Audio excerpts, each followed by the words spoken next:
Alam mo ba may dalawang klase ng content creators ngayon? Una, yung may purpose. Pangalawa, yung ang habo lang ay star sender. At kung isa ka sa tinatawag na star sender hunter, makinig kang mabuti. Sa simula, wala namang masama eh. Sino ba naman ang ayaw kumita, di ba? Gusto mo ng gifts, gusto mo ng stars, gusto mo ng income. Valid yan.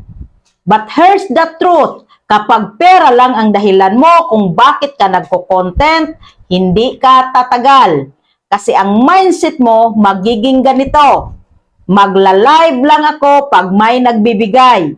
Magpo-post lang ako pag trending. Gagawa lang ako ng content pag may kapalit.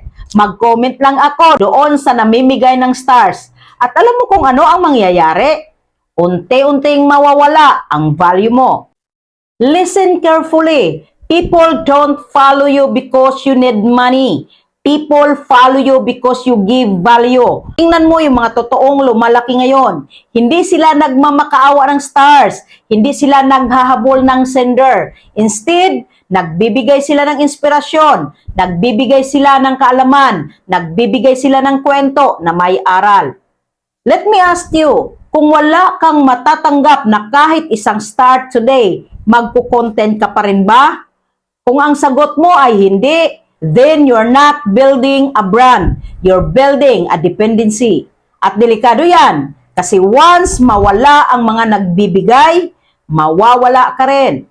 Ganito isipin mo, ang content mo parang negosyo. Hindi ka kikita agad sa unang araw. But if you stay consistent, if you focus on giving value, darating ang tamang audience at darating din ang income mas malaki pa.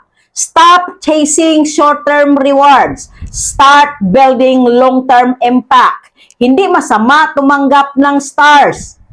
Pero mali kung doon lang umiikot ang dahilan mo.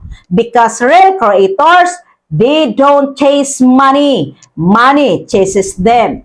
So starting today, mag-shift ka ng mindset. Hindi ka star sender hunter. Ikaw ay isang value creator. At tandaan mo to, kapag ang focus mo ay tumulong at magbigay, ang blessings kusa kang hahanapin. Kaya ikaw, anong klaseng creator ka? Yung naghahabol ng stars o yung gumagawa ng impact? Paki-comment mo, and like, follow, and share na rin for more tips. And see you in the comment section.